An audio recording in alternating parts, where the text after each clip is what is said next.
Millionaire sees his daughter, humiliated in a restaurant by rich kids. Look what he did the next day. The Golden Crown restaurant shone like a jewel in the heart of the city. Its enormous windows reflected the lights of the night, while inside, the tinkling of crystal glasses and the murmur of sophisticated conversations created an atmosphere of exclusivity. It was the place where the elite gathered to see and be seen, where the most important business deals were closed over linen tablecloths, and where appearances were everything. Jack Thornton, a businessman whose reputation preceded his arrival, entered the restaurant with a firm step. His impeccable suit and elegant bearing caught the attention of the diners, but what really stood out was the small figure accompanying him. Emma, his 8-year-old daughter, walked beside him with a grace uncommon for her age, her blue silk dress swaying gently with each step. "Good evening, Mr. Thornton," greeted the maitre d' with an exaggerated bow. "Your table is ready, as always." Jack nodded with a courteous gesture and guided Emma to their usual table, located in a privileged corner of the restaurant. As they walked, several heads turned to observe them. Some faces showed admiration, others envy, and a few poorly disguised curiosity. "Dad, why are they looking at us so much?" Emma whispered, slightly squeezing her father's hand. Jack leaned towards her with a warm smile. "Because you're the most beautiful girl in the place, my princess, and because your dad is a very important man." Emma nodded, although her eyes reflected a wisdom beyond her years, as if she understood that there was something more to those looks than simple admiration. Once seated, Jack looked at his daughter with pride. It had been too long since they had had a dinner like this, just the two of them. The last few months had been a whirlwind of meetings, business trips, and corporate decisions that had kept him away from what really mattered. "What would you like to eat, Emma?" he asked, handing her the menu with special illustrations for children. Emma examined it seriously, as if she were making the most important decision of her life. Can I order the pasta with truffle sauce?" Jack chuckled softly. "Of course you can. I'm glad to see you're developing a refined palate." Just as they were about to call the waiter, Jack's phone vibrated in his pocket. He frowned when he saw the name on the screen. "I'm sorry, honey. I have to take this call. It's very important. Will you be okay alone for a few minutes?" Emma nodded with maturity. "Sure, Dad. Don't worry about me." Jack stood up, giving her a quick kiss on the forehead before walking away to a quieter corner of the restaurant to take the call. He didn't realize that in doing so, he was leaving his little daughter exposed to the curious and, in some cases, malicious gazes of the other diners. While Jack discussed the details of a $1 million merger, Emma was left alone at the table, swinging her legs that didn't reach the floor. It was then that she noticed a group of children, not much older than her, were watching her from a nearby table. Their giggles and sidelong glances made Emma shrink a little in her seat. "Look at the little princess," whispered one of the boys, loud enough for Emma to hear. "I bet she doesn't even know how to use the cutlery properly. Her dad probably brought her out of pity," added a girl with an ostentatious bow in her hair. "Everyone knows Mr. Thornton prefers business to his family." Emma felt her eyes fill with tears, but she refused to let them fall. She remembered the words her mother used to say before she died. Thornton always maintains composure, no matter the situation." So, with a willpower unusual for her age, Emma straightened in her seat and pretended not to hear the cruel comments. When Jack returned to the table, he didn't immediately notice the change in his daughter's demeanor. He was too excited about the deal he had just closed. "Excellent news, Emma. I just secured a deal that—" He stopped short when he saw the expression in Emma's eyes. There was something there, a shadow of sadness and determination that hadn't been present before. "What's wrong, honey? Did something happen while I was gone?" Emma shook her head, forcing a smile. "No, Dad, everything's fine. You were telling me about your call?" Jack hesitated for a moment, his paternal instinct alerting him that something wasn't right. But before he could inquire further, the waiter arrived to take their order. The dinner continued, with Jack making efforts to cheer Emma up, and her responding with a silent bravery that hid the pain of the words she had heard. What neither of them knew was that this night would mark the beginning of a profound change in their lives. The unspoken words and invisible wounds would sow the seeds of events that would shake not only the Thornton family, but the entire high society of the city. Meanwhile, at the surrounding tables, the adults continued with their banal conversations, oblivious to the small drama that had unfolded among their children, and Jack, still unaware, was about to embark on a path that would test not only his love for Emma, but also his own values and his place in the world he had helped build. The days following the dinner at the Golden Crown passed with apparent normalcy for the Thornton family. Jack continued with his usual routine of meetings and negotiations, while Emma attended her exclusive private school. However, beneath the surface of this everyday life, a silent but profound change was brewing. Jack couldn't get the image of Emma that night at the restaurant out of his head. Although she hadn't said anything, her eyes, always expressive, told a story of contained pain. This realization tormented him, making him question every decision he had made in recent years. One afternoon, while reviewing some documents in his home office, he heard a muffled sob coming from Emma's room. Without thinking twice, Jack got up from his desk and headed there. He stopped in front of the door, decorated with butterflies and stars, hesitating for a moment before knocking. Softly, "Emma, can I come in, sweetheart?"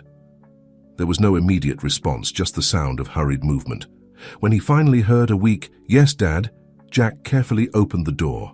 Emma was sitting on her bed, surrounded by stuffed animals and with an open book on her lap. Her eyes were slightly reddened, but she maintained a serene expression, almost too composed for a girl her age. "What's wrong, Princess? Are you okay?" asked Jack, sitting on the edge of the bed. Emma nodded, forcing a smile that didn't reach her eyes. "Yes, Dad, I was just reading a sad story." Jack looked at the book, recognizing it as one of the fairy tale books he had given her himself. He knew that no story there could provoke the kind of pain he had heard in that sob.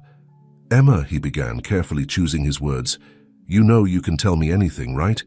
If something's bothering you, I want to know so I can help you."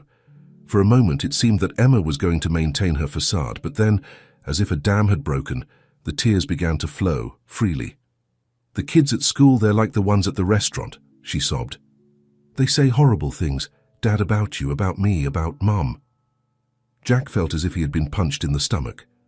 The revelation that his daughter had been suffering in silence, not only that night at the restaurant but also at school, filled him with a mixture of guilt and rage.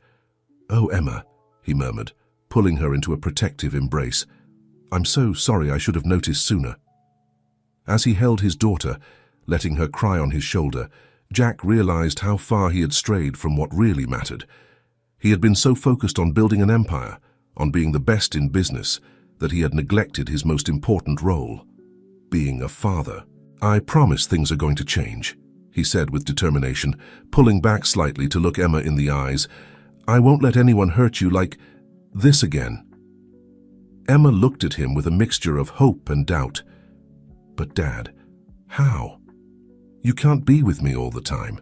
And they're the children of your friends, of your partners." Emma's words were like a revelation to Jack. The world he had built, the social circle they belonged to, suddenly seemed empty and superficial. What good was all his success if he couldn't protect his own daughter from the cruelty that existed in that very world? "You're right. I can't be with you all the time," Jack admitted. "But I can teach you to be strong, to not let their words hurt you. And more importantly, I can show you that there are things much more valuable than money or social status." At that moment, Jack made a decision that would change the course of their lives. It wouldn't be an instant transformation, but it was the beginning of a path that would lead them both to rediscover what it really meant to be part of the Thornton family. "How about you skip school tomorrow, and we spend the day together?" Jack proposed, an idea forming in his mind. "I have something important to show you." Emma's eyes lit up with a mixture of surprise and excitement. "Really? Don't you have to work?" Jack smiled, feeling as if a weight had lifted from his shoulders. "Nothing is more important than you, Emma. It's time I show you that." That night, while Emma slept peacefully for the first time in weeks, Jack stayed awake, planning. He was not only thinking about how to strengthen his relationship with his daughter, but also how to address the bigger problem, the toxic environment in which they had been living. He knew it wouldn't be easy, The same circles that had provided him with his fortune and status were now threatening his daughter's happiness and well-being. He would have to be careful, strategic, but also determined. As he looked out the window of his study, observing the lights of the city spread out before him, Jack Thornton felt he was on the verge of something big. It wasn't just about protecting Emma, but about redefining his own values and perhaps changing the mindset of an entire social class. With this resolution in mind, Jack finally went to sleep, preparing for the day that would mark the beginning of his personal transformation and that of his daughter. What he didn't know was that his actions would soon trigger a series of events that would shake the foundations of high society, exposing long-kept secrets and testing loyalties that were believed to be unbreakable. Dawn found Jack Thornton, already awake and ready for the day he had planned. He dressed casually, something unusual for him, and headed to Emma's room. He found her already awake, sitting on her bed with an expression of anticipation mixed with curiosity. "Good morning, Princess," Jack greeted with a warm smile. "Ready for our adventure?" Emma nodded enthusiastically, jumping out of bed. "Where are we going, Dad?" "It's a surprise," Jack replied with a wink. "But first, dress in something comfortable. No fancy dresses today." While Emma got ready, Jack made a few quick calls, cancelling all his meetings for the day. His assistant sounded perplexed, but Jack was firm. Today, his priority was his daughter. An hour later, father and daughter left their luxurious mansion in a modest rented car. Instead of their usual limousine, Emma looked out the window with curiosity as they drove away from the exclusive neighborhoods that had always been her home. "Dad, why are we going in this car?" Emma asked, noticing the difference. Jack smiled, keeping his eyes on the road. "Because today we're going to see a different part of the city, honey, a part we don't know very well." After almost an hour of driving, they arrived at a humble neighborhood on the outskirts of the city. The streets were full of life, children playing on the sidewalks, street vendors offering their products, and neighbors chatting animatedly. Jack parked the car in front of a worn but clean building. A faded sign announced, "Hope Community Center." "What is this place, Dad?" Emma asked as they got out of the car. "It's a very special place," Jack replied. "They help people here who don't have as many things as we do." As they entered, they were greeted by Maria, a middle-aged woman with a warm smile and kind eyes. "Mr. Thornton, what a surprise to have you here. And this must be little Emma Welcome." Jack greeted Maria with familiarity, surprising Emma. "Maria, thank you for receiving us on such short notice. I wanted to show Emma the work you do here." Maria nodded understandingly. "Of course, we're just preparing lunch for the neighborhood children. Would you like to help?" Emma looked at her father, who nodded encouragingly. "I'd love to," the girl said shyly. Soon, Emma found herself in the center's kitchen, helping to prepare sandwiches alongside other volunteers. At first, she felt out of place, but gradually began to enjoy the task. Jack, meanwhile, helped organize donations of clothes and books. During lunch, Emma sat with the neighborhood children. At first, she was nervous, but soon realized that these children treated her with kindness, regardless of her last name or her brand name clothes. "Do you want to play with us afterwards?" asked a girl named Lucy. Of the same age, Emma looked at her father, who smiled and nodded. "I'd love to," she replied with a genuine smile. As Emma played in the center's courtyard, Jack watched her from the window. Maria approached him. "She's a wonderful girl," she commented. "She has a generous heart, like yours." Jack sighed. "I've been so busy building an empire that I almost forgot what really matters. I want Emma to understand that there's more to life than money and social status." Maria nodded understandingly. "It's a valuable lesson, and it's never too late to learn it or teach it." At the end of the day, as they were driving home, Emma was unusually quiet. "What are you thinking about, honey?" Jack asked Emma. Looked at him with eyes full of new understanding. "Dad, those kids don't have many things, but they seemed very happy, and they were very kind to me even though they didn't know me." Jack smiled, feeling a mixture of pride and relief. "That's because true wealth, Emma, isn't in the things we have, but in how we treat others and in the experiences we share." "Can we come back another day?" Emma asked hopefully. "Of course we can," Jack replied. In fact, I was thinking we could go regularly. How does that sound?" Emma's face lit up with a smile, the most genuine Jack had seen in a long time. That night, as he tucked Emma in, Jack noticed a change in his daughter. There was a new light in her eyes, a confidence that wasn't there before. "Dad," Emma said just before Jack turned off the light, "I think I understand now what Mom used to say about being a true Thornton." "And what's that, honey?" Jack asked, curious. "That it's not about how much money we have or what others think of. Says it's about how we treat others and doing the right thing." Jack felt a lump form in his throat. "Your mother would be very proud of you, Emma. I certainly am." As he closed the door to Emma's room, Jack realized that this day had not only been a lesson for his daughter, but also for himself. He had rediscovered a part of himself that he had forgotten in his pursuit of success and power. However, as he headed to his study, Jack knew that the road ahead would not be easy. Changing his priorities would mean facing ingrained expectations and, possibly, resistance from those in his social and business circle. Sitting at his desk, Jack began to outline a plan, not only to help more actively at the Hope Community Center, but also to reevaluate his businesses and relationships. He wanted to ensure that everything he did from now on reflected the values he wanted to instill in Emma. What Jack didn't know was that his actions would soon catch the attention of those who preferred to maintain the status quo.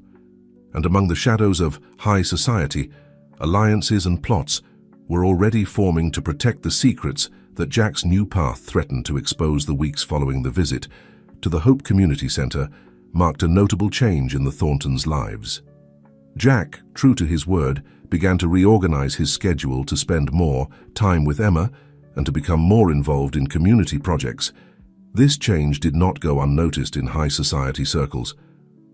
One afternoon, while Jack was working in his office in the city center, he received an unexpected visit. Ernest Miller, one of his oldest and most powerful partners, entered without announcing himself, his face a mask of barely disguised concern. "Jack, old friend," Ernest greeted, his tone forcedly jovial. "Do you have a moment?" Jack looked at him with surprise but nodded, indicating that he should take a seat. "Of course, Ernest. What brings you here?" Ernest settled into the chair in front of Jack's desk, his gaze scanning the office before fixing on his host. "I've been hearing some rumors, Jack, worrying rumors." "Rumors?" Jack asked, raising an eyebrow. "About what exactly?" Ernest leaned forward, lowering his voice as if afraid of being overheard.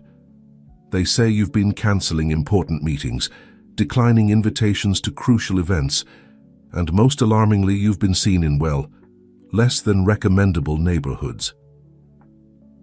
Jack maintained a neutral expression, although inside he felt a mixture of irritation and determination. "I didn't know my personal activities were a topic of conversation, Ernest." "Come on, Jack," Ernest insisted with a forced laugh. "You know as well as I do that in our world, everything is a topic of conversation. People talk, and what they say can affect businesses, reputations." "And what exactly is it that worries you, Ernest?" Jack asked, his tone becoming colder. Ernest sighed, as if it cost him to say what came next. "Look, some of our associates are uneasy. They fear that your new activities might compromise certain agreements, certain sensitive information." Jack slowly stood up, his gaze fixed on Ernest. "Let me be clear, Ernest. My priorities have changed, it's true, but my integrity remains intact. I have no intention of compromising anything or anyone." "But Jack," Ernest insisted, also standing up, "you have to understand, the world we move in is delicate. One misstep, one word out of place, and everything we've worked for could crumble." Jack rounded his desk, approaching Ernest. "Is that a threat, Ernest?" Ernest stepped back slightly, raising his hands in a conciliatory gesture. "Of course not, my friend. It's a warning from an old friend who's concerned. Just be careful, Jack. Not everyone will view your new activities favorably." With those words, Ernest said goodbye and left the office, leaving Jack immersed in his thoughts. Ernest's visit had confirmed his suspicions. His change in attitude and priorities was causing ripples in the murky waters of high society. That night during dinner, Jack observed Emma, noticing how his daughter seemed more animated and self-assured since they began their regular visits to the community center. "Dad," Emma said suddenly, pulling Jack from his thoughts, "can we invite Lucy over someday?" Jack blinked, surprised. "Lucy? The girl from the community center?" Emma nodded enthusiastically. "Yes, she's my new friend. She taught me how to play hopscotch, and I taught her how to make bracelets. She's very fun." Jack smiled, feeling a mixture of pride and concern. "Of course, honey. We can invite her whenever you want." As Emma continued talking animatedly about her new friend, Jack couldn't help but think about the conversation with Ernest. How would his associates react if they knew he was considering inviting the daughter of a working-class family to his mansion? Later that night, after putting Emma to bed, Jack retired to his study. Sitting in his leather armchair, with a glass of whiskey in hand, he began to reflect on the events of the past few weeks. On one hand, he saw the positive change in Emma, how she was becoming a more confident and compassionate girl. On the other hand, there were Ernest's veiled threats and the growing tension in his social and business circle. Jack knew he was at a crossroads. He could step back, return to his old life of carefree luxury and unscrupulous business, or he could move forward, facing the consequences of challenging the status quo. As he contemplated his options, his eyes fell on a photo of his late wife. He remembered her words, "A true Thornton doesn't bend to pressure but stands firm in their convictions." With a sigh, Jack made a decision. Not only would he continue on his new path, but he would do so with more determination than ever. If the world in which he had lived for so long couldn't accept this change, then perhaps it was time to change that world. What Jack didn't know was that his decision would set in motion a series of events that would shake the foundations of high society, exposing long-held secrets and testing loyalties that were believed unbreakable. Meanwhile, in another part of the city, Ernest Miller met secretly with a select group of businessmen and influential figures. The topic of discussion, how to handle the Thornton problem before it got out of control. The battle of wills was about to begin, and no one, not even Jack, could foresee the consequences that his actions would have on the lives of all involved. The sun had barely begun to peek over the horizon when Jack Thornton arrived at the Hope Community Center. This time, however, he didn't come alone to help or spend time with Emma. He had a more ambitious mission in mind. Maria, the center's director, greeted him with a mixture of surprise and curiosity. "Mr. Thornton, we weren't expecting you so early. Is everything all right?" Jack nodded, a clear determination in his eyes. "Maria, I need your help. I want to do more for the center and for this neighborhood, much more." Over the next few hours, Jack and Maria discussed ambitious plans, expanding the center, creating job training programs, improving the neighborhood's educational facilities. Jack was willing to invest not only money, but also his time and connections. "This is incredible, Jack," said Maria, overwhelmed by the magnitude of the proposals. "But are you sure? This could cause complications in your world." Jack smiled, a mixture of defiance and resolution on his face. "My world needs a change, Maria, and I think this is the place to start." Meanwhile, at the exclusive Blue Sky Club, Ernest Miller was meeting with a select group of the city's elite. Among those present were Alexander Vega, media magnate, Isabella Foster, prominent political figure, and Charles Howard, Supreme Court judge. "Gentlemen, madam," Ernest began, his grave voice resonating in the private room. "We have a problem. Jack Thornton is deviating from the path." "Deviating?" asked Isabella, arching a perfectly lined eyebrow. "Explain yourself, Ernest." Ernest proceeded to detail Jack's recent activities, his visits to the marginal neighborhood, his growing interest in community projects, and his apparent disinterest in the businesses and social events he used to prioritize. "This could be problematic," murmured Charles, the judge, exchanging significant looks with the others. Alexander Vega, the media magnate, leaned forward, his eyes shining with a mixture of curiosity and concern. "How much does Jack know? Is there a risk that he might expose something?" Ernest shook his head. "I don't think he knows anything concrete yet. But if he continues down this path, digging in areas that should remain buried, then we must stop him, sentenced Isabella, her voice cold and calculating. The question is, how? While the elite group conspired in the luxurious club, Jack returned to his office, energized by his meeting with Maria. Upon entering, he was surprised to find his assistant, Laura, waiting for him with a concerned expression. "Mr. Thornton, you have a visitor. He says it's urgent." Intrigued, Jack entered his office to find an unexpected figure, Richard Martinez, an investigative journalist known for his reports on corporate corruption. "Mr. Thornton," Richard greeted, standing up. "I appreciate you seeing me without an appointment." Jack shook the journalist's hand, his curiosity increasing. "How can I help you, Mr. Martinez?" Richard looked around before speaking, lowering his voice. "I have information that might interest you about your associates." Over the next hour, Richard shared with Jack a series of documents and recordings that suggested a network of corruption involving several of the most prominent members of the city's elite, including Ernest Miller and the other conspirators at the Blue Sky Club. "Why are you showing me this?" Jack asked. Overwhelmed by the information, Richard looked at him intently. "Because you're changing, Mr. Thornton, and I believe you could be the ally we need to expose this entire network." Jack leaned back in his chair, his mind working at full speed. On one hand, the information Richard had provided was explosive and potentially destructive to many of the people he once considered friends and partners. On the other hand, it represented an opportunity to clean the city of the corruption that had plagued it for so long. "I need time to think," Jack finally said. This changes everything." Richard nodded understandingly. "I understand, but we don't have much time. I think they suspect I'm onto them. And if they find out I've talked to you..." The implication hung in the air, heavy and threatening.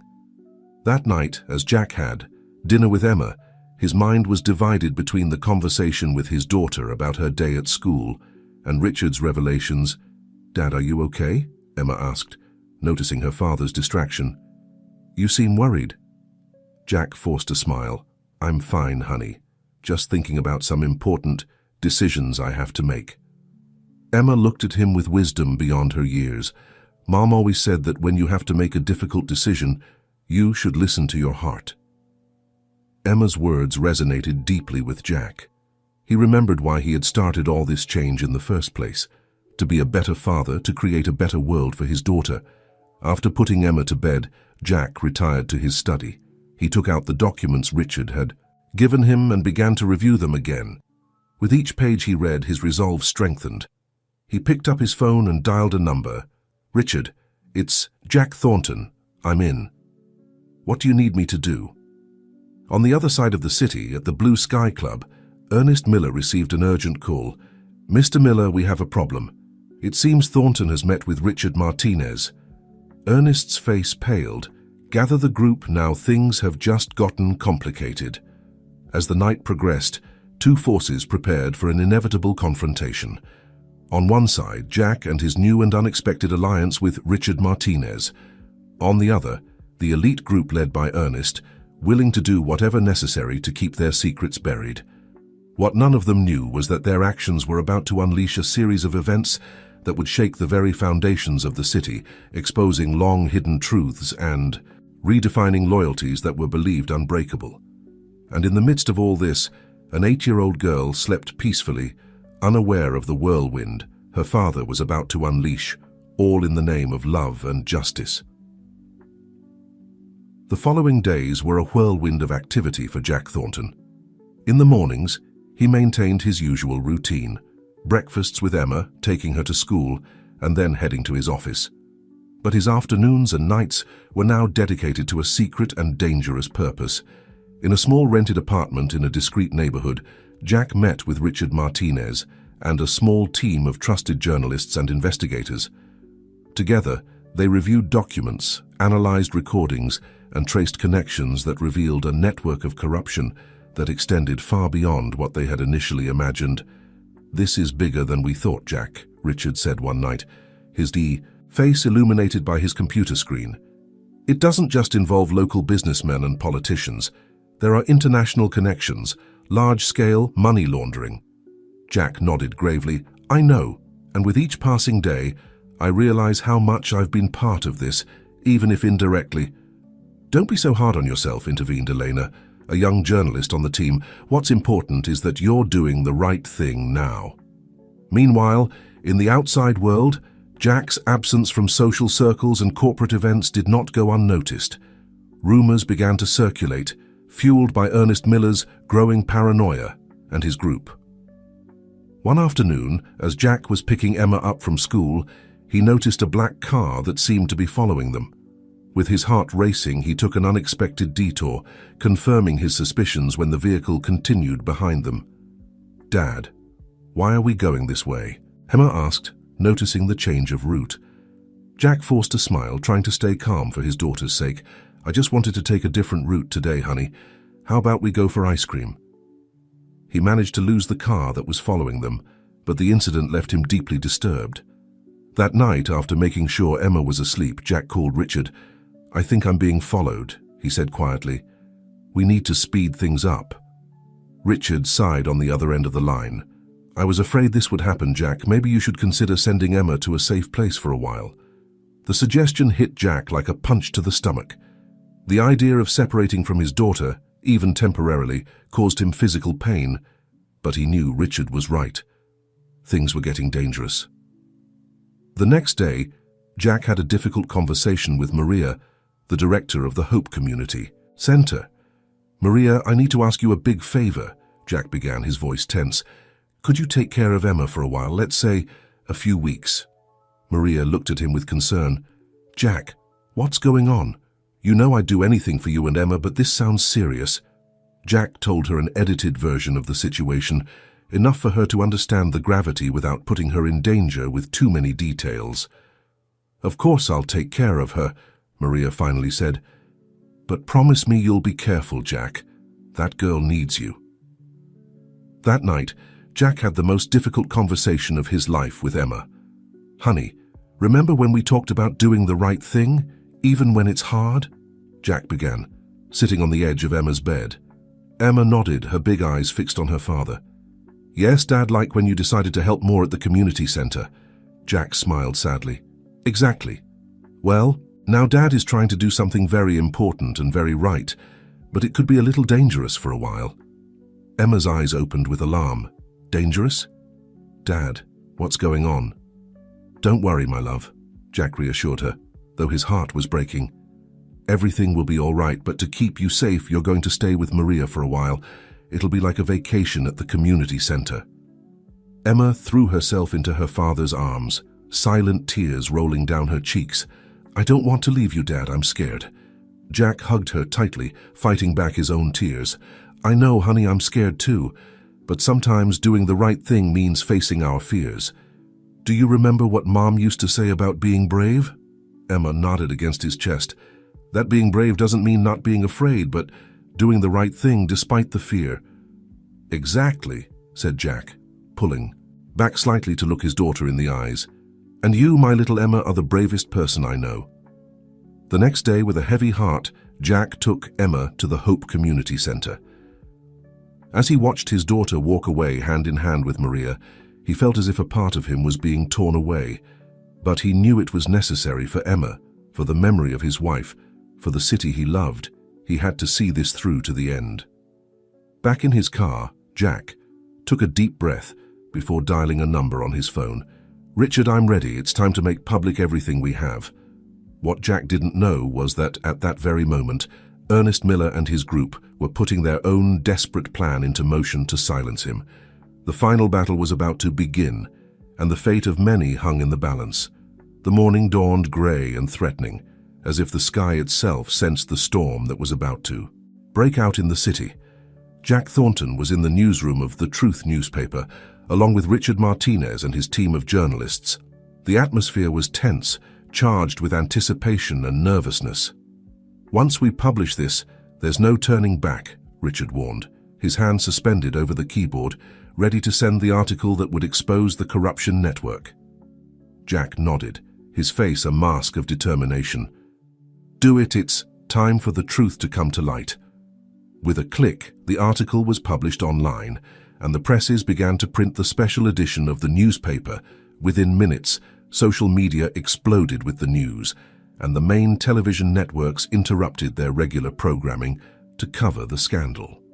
Meanwhile, at the exclusive Blue Sky Club, Ernest Miller and his group were meeting in an emergency session. "Damn it!" Ernest shouted, throwing a newspaper on the table. "How did we let this happen?" Isabella Foster, the politician, maintained an icy calm. "We need to control the damage, Alexander. Can you use your media contacts to discredit this story?" Alexander Vega, the media magnate, shook his head. "It's too late for that. The evidence is too solid. We need a more drastic strategy." Charles Howard, the judge, who had remained silent until now, spoke in a grave voice. "I have some contacts who could take care of Thornton." A heavy silence fell over the room. Finally, Ernest nodded slowly. "Do what's necessary. We can't allow this to continue." At the Hope Community Center, Maria watched the news with a mixture of pride and terror. Emma, sitting beside her, watched the image of her father on television with large, worried eyes. "Is my dad in danger?" the girl asked, her voice barely a whisper. Maria hugged Emma, trying to convey a confidence she herself didn't feel. "Your dad is a very brave man, Emma. He's doing the right thing." As the day progressed, the city plunged into controlled chaos. Spontaneous demonstrations broke out in front of the buildings of companies and government offices implicated in the scandal. The police, confused about how to proceed, given that some of their high-ranking officials were mentioned in the accusations, tried to maintain order as best they could. Jack, aware that his life was in danger, was constantly on the move, changing location every few hours. Richard and his team had established a network of safe houses throughout the city, and Jack jumped from one to another, always one step ahead of those who were looking for him. In one of these safe houses, Jack received an unexpected call. It was Laura, his assistant. "Mr. Thornton," Laura said, her voice trembling. "I just heard something terrible. I think they plan to harm Emma to get to you." Jack's heart stopped for a moment. "What? How do you know?" "I overheard Ernest Miller talking on the phone. He mentioned something about using the girl as leverage, Mr. Thornton. You have to protect her." Jack hung up the phone, his mind working at full speed. He knew he couldn't trust the police, not knowing how many of them might be involved in the corruption network. With his heart in his throat, he called Maria. "Maria, listen to me carefully," he said as soon as she answered. "You have to get Emma out of there right now. It's not safe." "Jack, what's going on?" Maria asked, alarmed. "There's no time to explain. Take her to this address." Jack gave her the details of one of the safe houses. "And Maria, thank you for everything." Meanwhile, at the Hope Community Center, Maria acted quickly. "Emma, honey, we have to go now." Emma, sensing the urgency in Maria's voice, didn't ask questions. They took only the essentials and left through the back door of the center. Just in time, for moments later, a group of menacing-looking men entered, through the front door asking about Jack Thornton's daughter. On the streets, the situation was becoming increasingly tense. Jack's revelations had touched a nerve in the population, unleashing years of accumulated frustration against corruption and inequality. What had begun as peaceful protests was beginning to turn violent in some areas. Ernest Miller and his group watched in horror as their world crumbled around them. Their phones wouldn't stop ringing, business partners cutting ties, politicians distancing themselves, journalists asking for comments.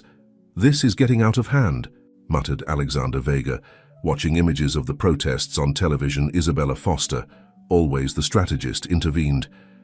"We need a scapegoat, someone to take all the blame." All eyes turned to Ernest. He looked at them, suddenly understanding his precarious position. "Don't you dare!" he began, but was interrupted by the sound of approaching sirens.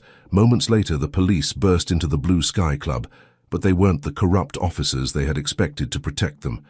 These were federal agents led by an anti-corruption unit that had been investigating in secret for months. Ernest Miller, announced the leader of the unit, "You're under arrest on charges of corruption, fraud, and conspiracy." As they handcuffed Ernest, he shouted at his former allies, "You can't do this to me! We'll all fall together!" But his words fell on deaf ears.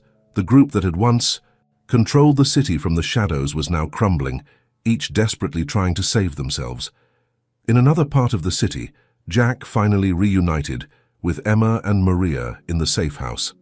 Upon seeing his daughter, Jack hugged her tightly, tears flowing freely down his face. "Dad, I was so scared," Emma sobbed. "I know, my love," Jack replied, stroking her hair. "I was too, but you're safe now. Everything's going to be all right now." Maria watched the scene with a mixture of relief and concern. "Jack, what happens now?" Jack looked up, his expression a mix of determination and hope. "Now, Maria, we rebuild. We clean up this city and make it better, fairer, for Emma and for all the children who deserve a better future." As night fell over the city, the protests began to calm down. News of the arrests and the promise of thorough investigations had appeased the population, at least for the moment. Jack knew that the road ahead would be difficult. Dismantling decades of corruption and changing an ingrained culture of inequality would not be an easy task. But looking at Emma, he remembered why he had started all this in the first place. "Dad," Emma said suddenly, "can we go back to the community center soon? I want to help like you do." Jack smiled, feeling a surge of pride and hope. "Of course we can, my love. In fact, I think we could all learn a lot by helping there." As the city slept, exhausted by the day's events, a new era was brewing, an era of transparency, justice, and hope. And at the center of it all was Jack Thornton, the man who had risked everything to do the right thing, inspired by love for his daughter and the desire to create a better world for her. The storm had passed, but the real work was just beginning. Reconstruction would be a challenge, but with the truth on his side and the support of people like Maria and Richard, Jack knew it was possible. The future, for the first time in a long time, looked bright. The months following the exposure of the corruption network were a whirlwind of activity for Jack Thornton, and the entire city society was in a state of transformation, with new anti-corruption laws being enacted, companies restructuring, and a renewed faith in justice blossoming among citizens. Jack, now viewed as a hero by many, divided his time between collaborating with authorities to dismantle the last vestiges of the corrupt network and his work at the Hope Community Center, which had become a symbol of the city's new direction. One sunny afternoon, as Jack supervised the expansion of the community center, now funded by donations from citizens inspired by his story, Emma approached him with a thoughtful expression. "Dad, can I ask you a question?" said the girl, her eyes reflecting a maturity acquired by recent experiences. "Of course, honey. What is it?" Jack replied, crouching down to be at her level. "Do you think Mom would be proud of us?" The question took Jack by surprise, feeling a lump in his throat. It had been a while since they had talked about Sarah, his late wife. "Oh, Emma," said Jack, hugging his daughter, "I'm sure your mother would be immensely proud, especially of you, my brave girl." That night, after tucking Emma in, Jack found himself reviewing old photo albums, the images of Sarah, smiling and full of life, awakened memories he had kept buried for a long time. One memory in particular caught his attention, a photo of Sarah in front of the old building of The Truth newspaper, where Richard now worked. Jack remembered that Sarah had been a journalist. Before their marriage, always passionate about uncovering the truth and fighting for justice. With a sudden inspiration, Jack called Richard. "Richard, I need you to investigate something for me," he said, as soon as his friend answered. "I want to know more about my wife Sarah's journalistic work before we got married." In the following days, as the city continued its process of healing and renewal, Jack immersed himself in Sarah's past. With Richard's help, he discovered that his wife had been working on an important investigation just before leaving her career. "Jack, this is incredible," Richard said one afternoon, rushing into Jack's office at the community center. "Sarah's notes she was after the same corruption network that we exposed. She had pieces of the puzzle that took us months to discover." Jack was stunned. "But why did she never tell me? Why did she leave the investigation?" The answer came a few days later, in the form of a letter that Sarah had left in a safety deposit box, with instructions to be delivered to Jack if anything happened to her. With trembling hands, Jack opened the letter. "My dear Jack, if you're reading this, it means I'm no longer with you. There's something you need to know. The investigation I was working on before we got married, it was dangerous. I uncovered a corruption network that reached the highest levels of the city. When they threatened me, I decided to leave it all behind to protect you and our future family. But now I know it was a mistake. The truth always finds its way to the light. I ask for your forgiveness for not telling you before, and I hope that someday you find the strength to finish what I started. Always remember, love is stronger than fear, and the truth, though sometimes painful, is the path to freedom. With all my love, Sarah." Jack felt the world stop around him. Everything that had happened, everything he had done, suddenly took on new meaning. He had not only been fighting for a better future for Emma, but also, unknowingly, had been fulfilling Sarah's last wish. That night, Jack had a long conversation with Emma, sharing with her the truth about her mother and how her bravery had inspired, albeit indirectly, the recent events. "Your mother was a heroine, Emma," Jack said with tears in his eyes. "And now I understand why she always said that. Being a true Thornton meant doing the right thing, no matter the cost." Emma hugged her father, processing the information. "So, Mum has been watching over us all this time?" Jack nodded, feeling a mixture of pain and gratitude. "Yes, my love, and she'll continue to do so always." The following days brought a new wave of changes. Inspired by Sarah's legacy, Jack decided to establish a foundation in her name, dedicated to promoting investigative journalism and government transparency. Sarah's story, once made public, added a new dimension to the narrative of the city's transformation. It was no longer just the story of a businessman who decided to do the right thing, but the culmination of a dream shared by two people who loved each other and believed in a better world. As the city continued its process of renewal, Jack and Emma found new strength in Sarah's legacy. The community, center, the foundation, and every action they took was now imbued with a deeper purpose. One afternoon, as Jack and Emma planted a tree in the community center's garden in memory of Sarah, Emma looked at her father with a smile. "Dad, I think I understand now what it means to be a true Thornton," she said. "Oh yeah?" Jack replied, curious. "And what does it mean, honey?"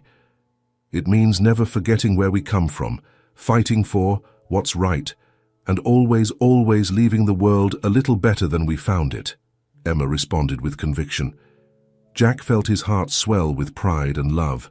"That's exactly what it means, my brave Emma. And as long as we remember that, your mother's legacy will live on forever." As the sun set over the transforming city, Jack and Emma remained together, planting seeds of hope, both literally and figuratively, for a brighter and fairer future.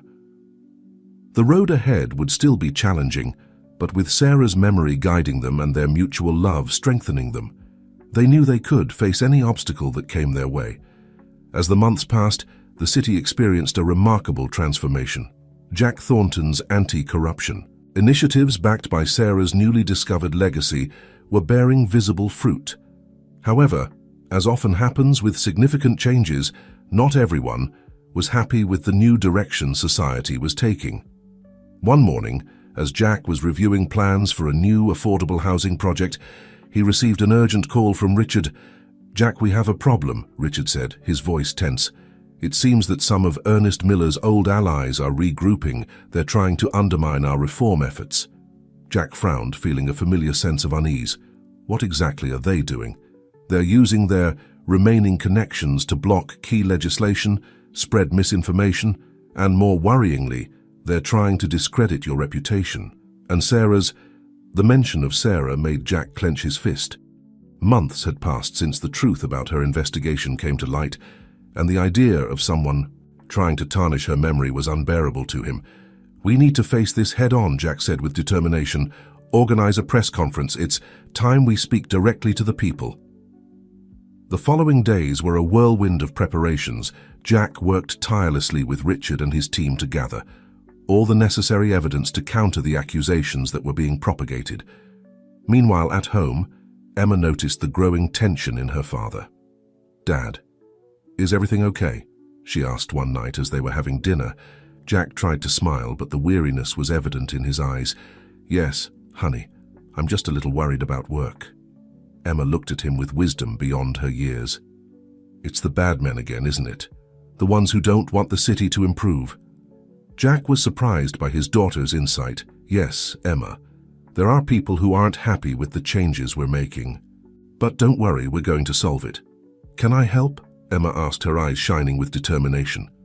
Jack smiled, this time genuinely. "In fact, I think you can. I have an idea." The day of the press conference arrived. The media gathered en masse in front of City Hall. Expectant rumors about possible revelations had been circulating for days. Increasing the anticipation, Jack took the podium, with Emma by his side. The presence of the girl caused murmurs of surprise among the journalists. "Good morning," Jack began. "I'm here today not just as Jack Thornton, the businessman or the activist, but as a regular citizen of this city and as a father. In recent months, we've seen great changes in our community, changes that many of you have supported and fought for. However, recently, voices have emerged seeking to discredit these efforts and return to the old ways of corruption and inequality." He paused, looking at Emma, who returned an encouraging smile. "But I'm not here today to defend myself.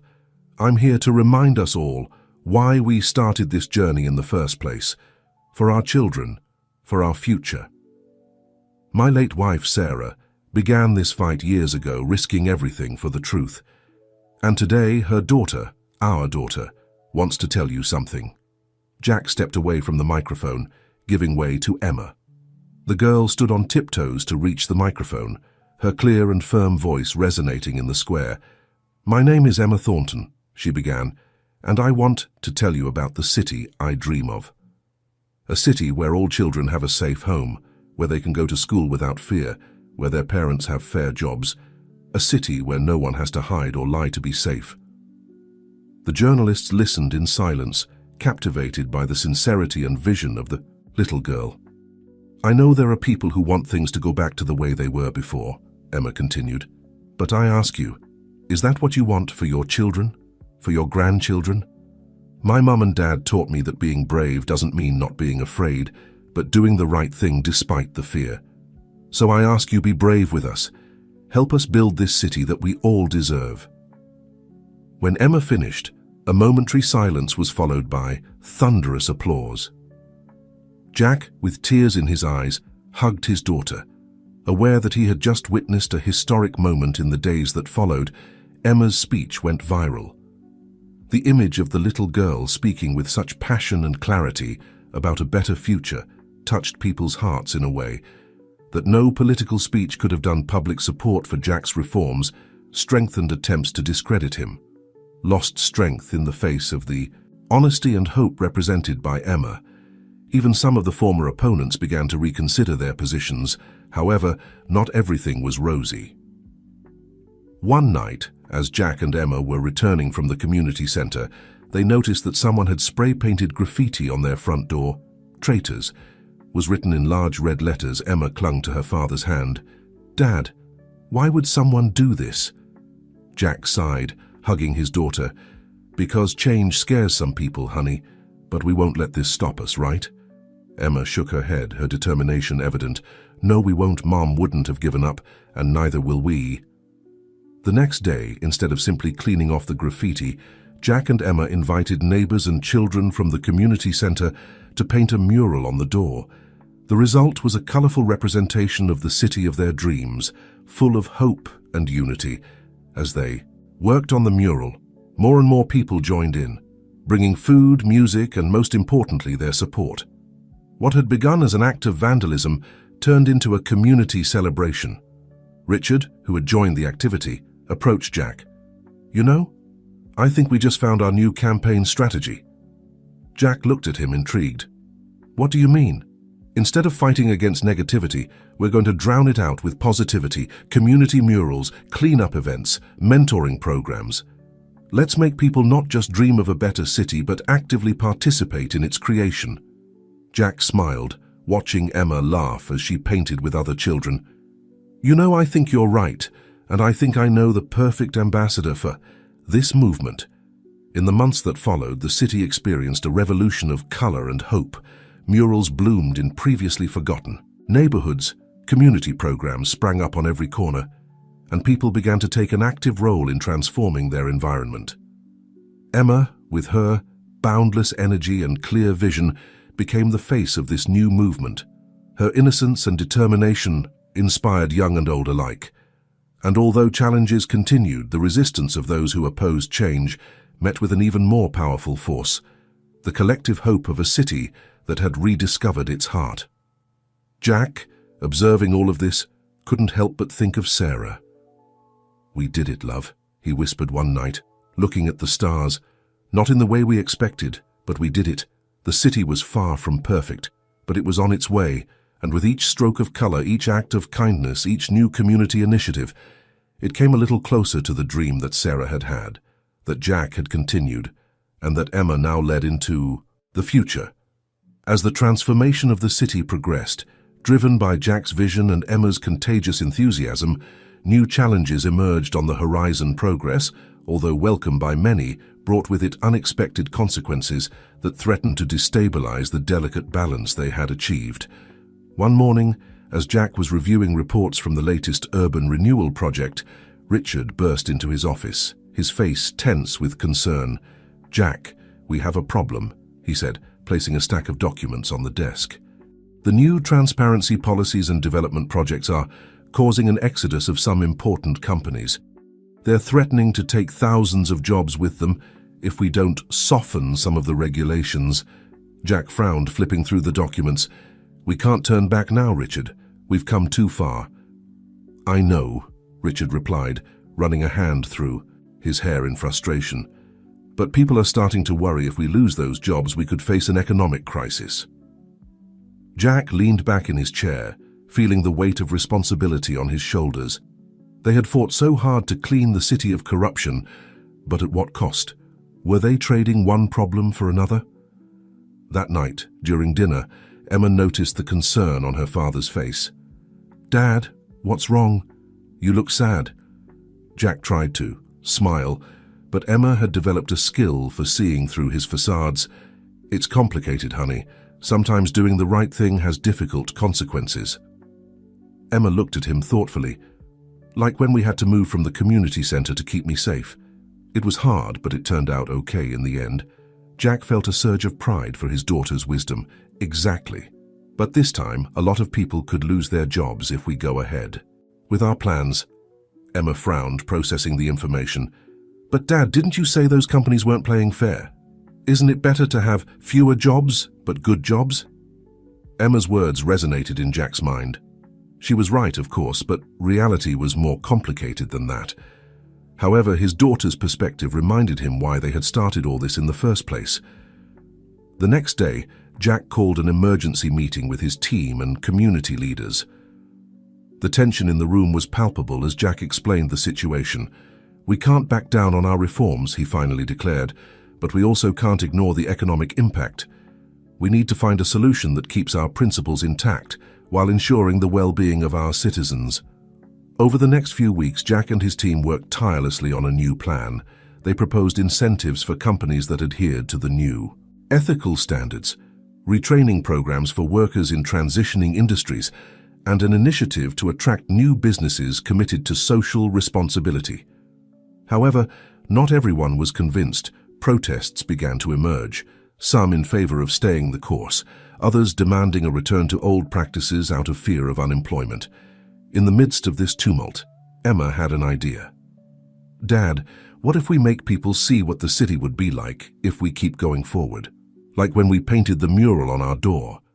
Inspired by his daughter's suggestion, Jack launched a massive visualization campaign. Using augmented reality and interactive exhibits, they showed citizens what the city would look like in 5, 10, and 20 years if they maintained their current course. The campaign was a resounding success. People were able to walk through the streets of a clean, prosperous, and fair future city. They saw parks where polluting factories once stood, modern schools in previously forgotten neighborhoods, and a diversified economy that didn't depend on corrupt practices. Public support swung back in favor of the reforms, but Jack knew that words and images wouldn't be enough. They needed tangible and quick results. In a bold move, Jack decided to use a large part of his personal fortune to establish an economic transition fund. This fund would help workers affected by the changes, finance ethical startups, and support local small businesses. "It's risky," Richard warned him. "You could lose everything." Jack smiled, thinking of Sarah and the future they were building for Emma. Some risks are worth taking. The following months were a whirlwind of activity. The city became a hotbed of innovation and change. Old factories were transformed into incubators for clean tech companies. Education and training programs flourished in every neighborhood. The economy, after a period of uncertainty, began to show signs of recovery and sustainable growth. However, the price of progress was high. Jack worked long hours, often coming home exhausted. Emma, although proud of her father's achievements, began to feel his absence. One night, Jack came home to find Emma waiting for him, with a serious expression on her face. "Dad, we need to talk," the girl said, sounding surprisingly adult. Jack sat down, worried. "What's wrong, honey?" "I'm proud of everything you're doing," Emma began, "but I miss you. And I think you miss just being my dad sometimes too." Emma's words hit Jack like a punch to the stomach. He realized that in his eagerness to build a better future, he had been neglecting the present. "You're right, Emma," Jack said, pulling his daughter in for a hug. "I've been so focused on changing the city that I almost forgot the most important thing: our family." That night marked another turning point. Jack began to delegate more responsibilities, to trust his team more, and to reserve sacred time for Emma. Together, they resumed their regular visits to the community center, their board game nights, and their conversations about Emma's dreams for the future.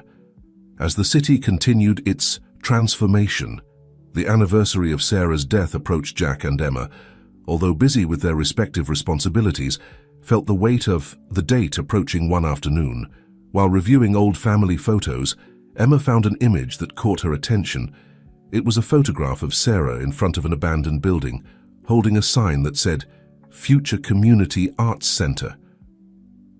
"Dad, what's this?"